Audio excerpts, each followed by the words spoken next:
तो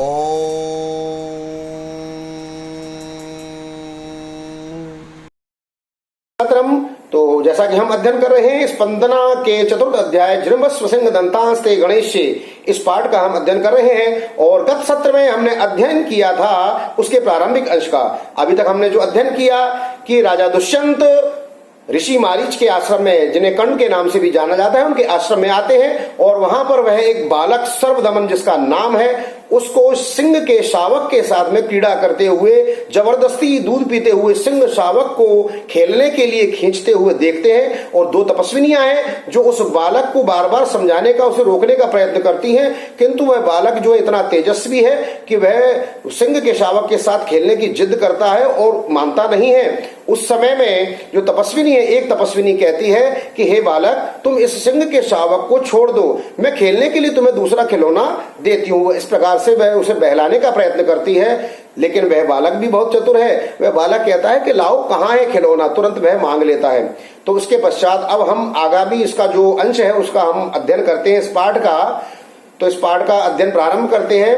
तो पहली सखी जब उसे बहलाने का प्रयत्न करती है और उसे खिलौने का लालच देती है और बालक मांग लेता है कि लाओ खिलौना लाओ, उस समय द्वितीय सखी कहती है, द्वितीय सखी कह रही है न शक्य एष वाचा मात्रेण विरमयितुम गच्छत्वं मदीये उटजे मार्कंडेयस्य ऋषिकुमारस्य वर्णचित्रितो मृत्तिका मयूरस्तिष्ठति तमस्योपहर।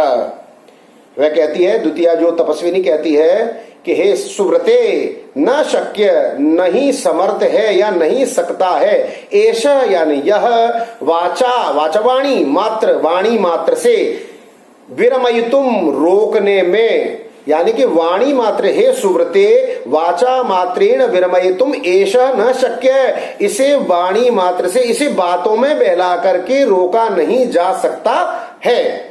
गच्छ तुम, गच्छ यानी जाओ, तुम यानी तुम, गच्छ तुम जाओ, मदीये यानी मेरे, उटजे कुटिया में, मार्कंडेय से ऋषि कुमार से, मार्कंडेय नाम के ऋषि पुत्र का वर्ण चित्रितो, वर्ण चित्रितो यानी वर्ण कहते हैं रंग को, चित्रित यानी विविध प्रकार के रंगों से चित्रित किया गया। तो वर्ण चित्रितों का मतलब सामान्य भाषा में हम कह सकते हैं रंग बिरंगा। वर्ण चित्रितो मृत्तिका यहाँ मयूर है, मृत्तिका यानी मिट्टी का, मयूर यानी मोर, तो मृत्तिका मोर, तिष्ठति यानी है, तम अस्य उपहर, तम यानी उसको, अस्य यानी इसके लिए, उपहर ले आओ।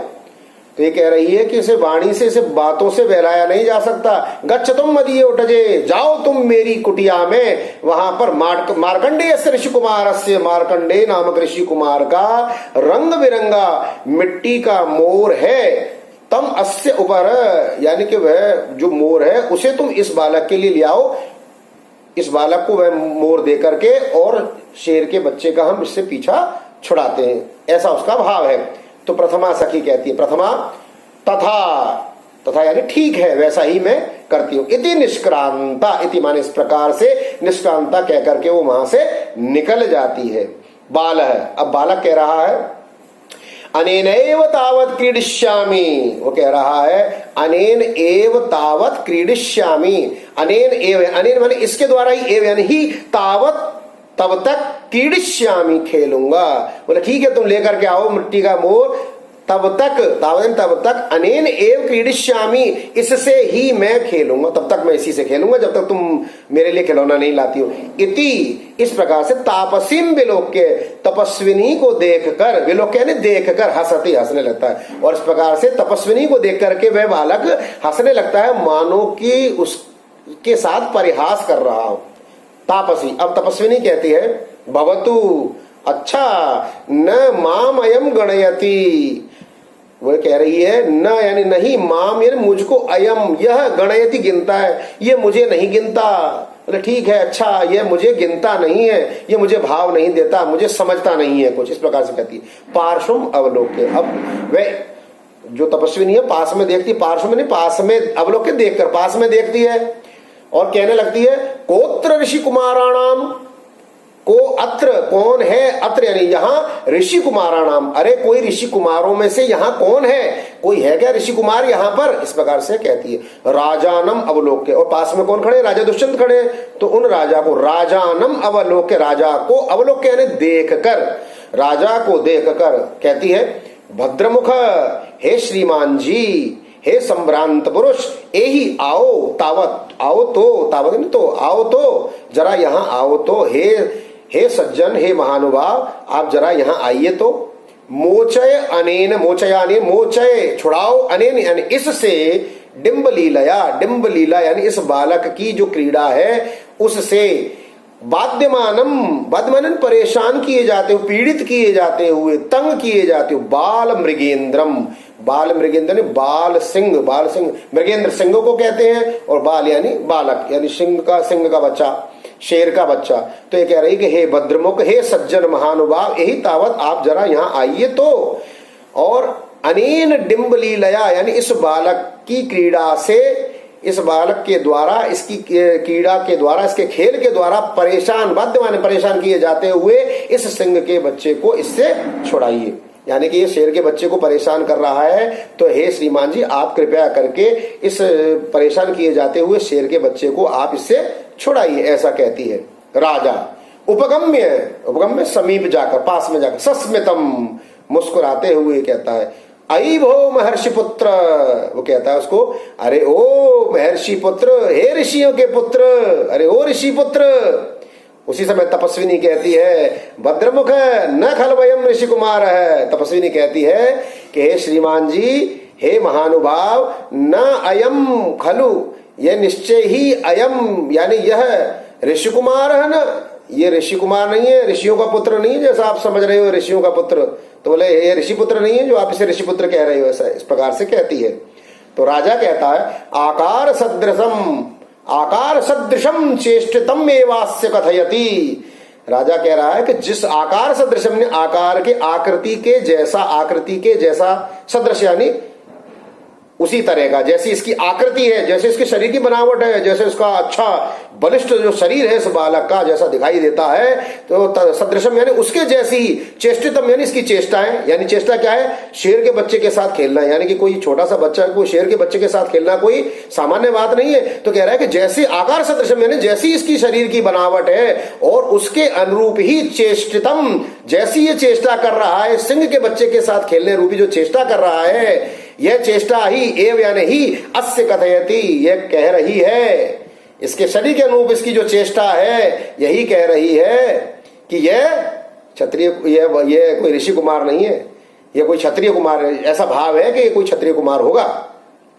किंतु स्थान प्रत्ययात तु वयम एवं तर्किणः, लेकिन ये कह रहे हैं स्थान का प्रत्यय, प्रत्यय यानी विश्वास, यह स्थान जो है तपोवन है, और तपोवन में यह विश्वास होता है कि तपोवन में सामान्यतः ऋषि लोग ही निवास करते हैं। तो स्थान प्रत्यय स्थान का विश्वास होने के कारण से वयम यानी हमने, एवं तर्किण ऐसा विचार किया, कि हमने ऐसा सोचा कि भाई यहाँ आश्रम है तो आश्रम में सामान्यतः ऋषि कुमार ही रहते हैं, इसलिए हमने ऐसा विचार किया।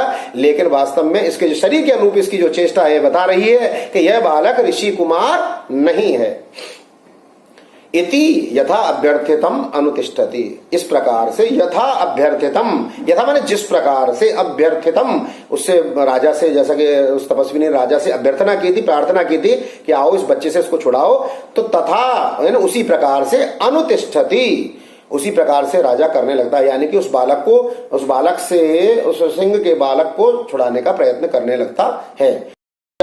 बालकम उपलालयन, राजा क्या कहता है, बालकम बालक को उपलालयन, प्रेम करते हुए, स्नेह करते हुए, प्यार करते हुए, न चेन मुनि कुमारो यम, कह रहा है कि न चेन मुनि कुमारो यम, न चेत यदि नहीं है, मुनि कुमार अयम यानी यह, बोले यदि यह मुनि कुमार नहीं है, न चेन मुनि कुमारो यम, यदि यह मुनि कुमार नहीं है, अथ तो को अस्य क्या है, अस्य इसका व्यपदेश वंश, तो फिर इसका वंश क्या है। अगर ये ऋषि कुमार नहीं है और ये कोई क्षत्रिय वंशी, क्षत्रिय वंश का बालक है, तो कोस्य व्यपदेश है, इसके वंश का क्या नाम है, क्या है इसका वंश।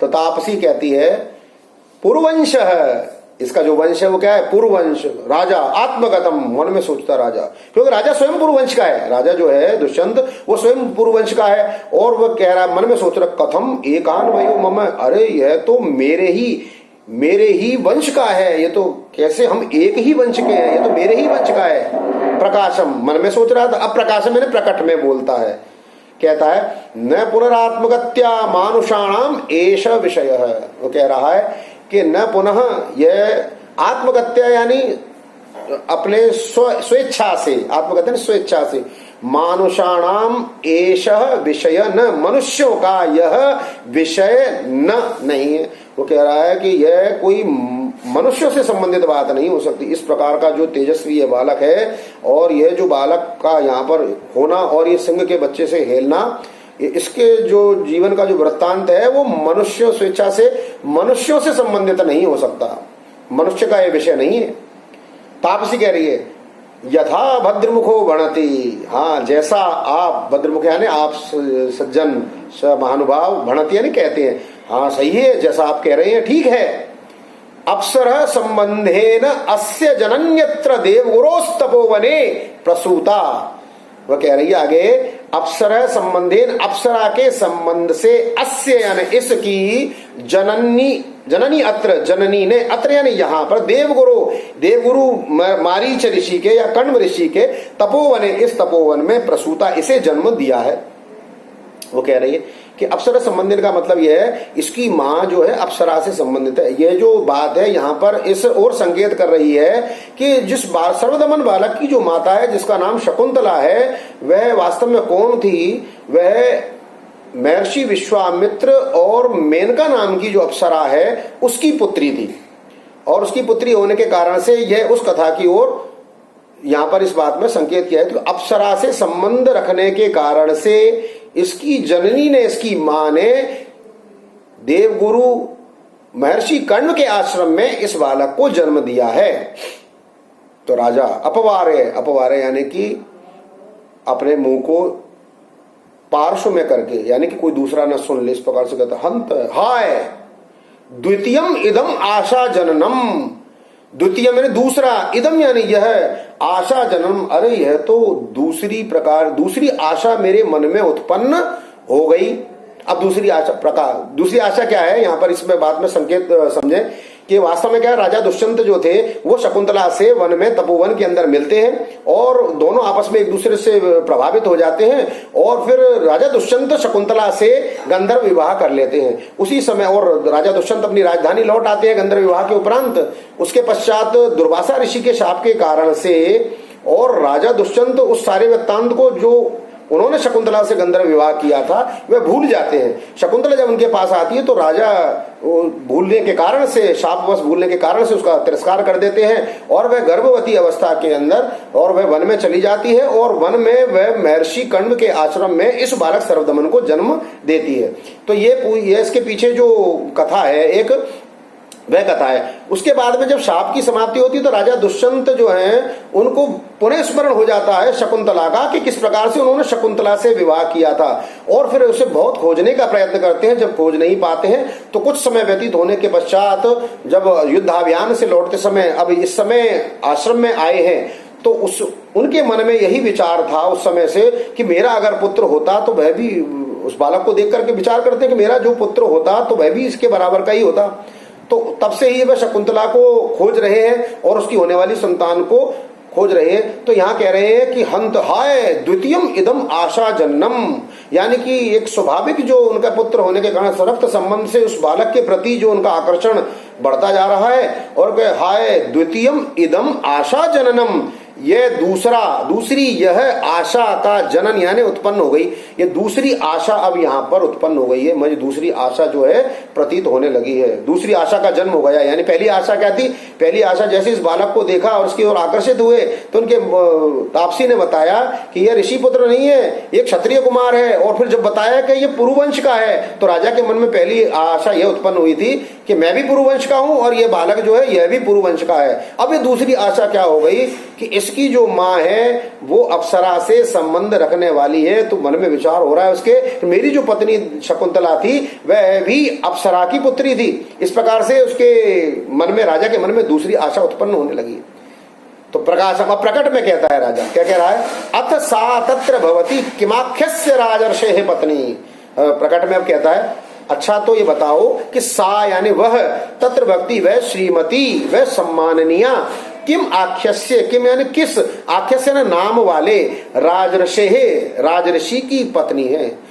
तो वह उनसे पूछता है कि अच्छा तो ये बताओ आप कि वह जो इसकी जो माँ है वह किस राजर्षि की पत्नी है, यानी कि इसके पिता का नाम, बालक के पिता का नाम क्या है, यह तात्पर्य उसका है।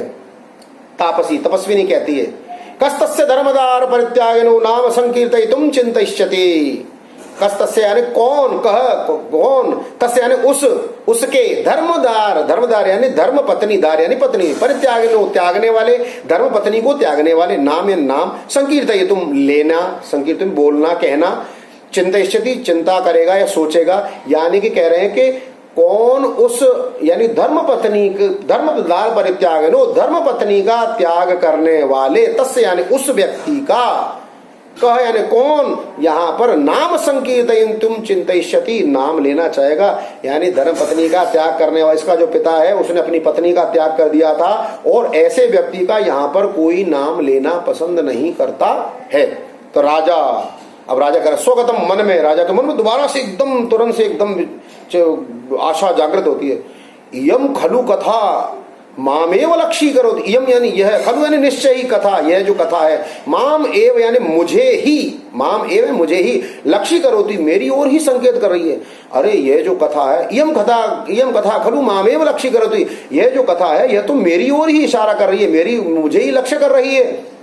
क्यों लक्ष्य कर रही है? इसलिए लक्ष्य कर रही है क्योंकि राजा दुष्यंत ने भी, यानी कि यह जो बालक है, इस बालक के पिता ने भी इसकी माता का परित्याग किया। वो तो राजा दुष्यंत कह रहे हैं कि मैंने भी तो अपनी पत्नी का परित्याग कर दिया था, तो यह कथा जो है मेरी ओर ही इशारा कर रही है। यदि तावत अस्य, यदि यानी यदि, तावत तो, अस्य यानी इसकी, शिशोर मातरम नामते पृच्छामि, तो क्या मैं तब तक मैं अस्य शिशोर मातरम, इस बालक की माता को नामतः पृच्छामि नाम से पूछूं, यानी कि तो क्या करूं मैं इस बालक की जो माता है उसका नाम पूछता हूं। लेकिन तुरंत ही एकदम मन में विचार आता है, अथवा अनार्य परदार व्यवहार, वो कह रहे नहीं ये अच्छी बात नहीं। अनार्य यानी, आर्य का मतलब होता है श्रेष्ठ और अनार्य का मतलब होता है बुरा, अच्छा नहीं, ठीक है, जो अच्छा नहीं है उसे अनार्य कहते हैं। तो ये कह रहे हैं अनार्य परदार, पर यानी पराई, दार यानी महिलाओं का, स्त्रियों का व्यवहार, पराई स्त्रियों के संबंध में कोई भी व्यवहार करना या उनकी जानकारी पूछना लेना इत्यादि, ये अनार्य व्यवहार है, यह श्रेष्ठ व्यवहार नहीं है, अच्छा व्यवहार नहीं है। तो इस प्रकार से यह मन में विचार कर रहा है, क्योंकि हमारी संस्कृति ऐसा कहती है कि पराई महिलाओं के बारे में इस प्रकार का व्यवहार नहीं करना चाहिए। तो ऐसा राजा मन में सोच करके, और वह उसकी माता के नाम के बारे में नहीं पूछता है। तो आज के इस सत्र में हम इतना ही अध्ययन करते हैं इसका, और शेष जो भाग है उसका आगामी सत्र के अंदर हम अध्ययन करेंगे। वंदे मातरम।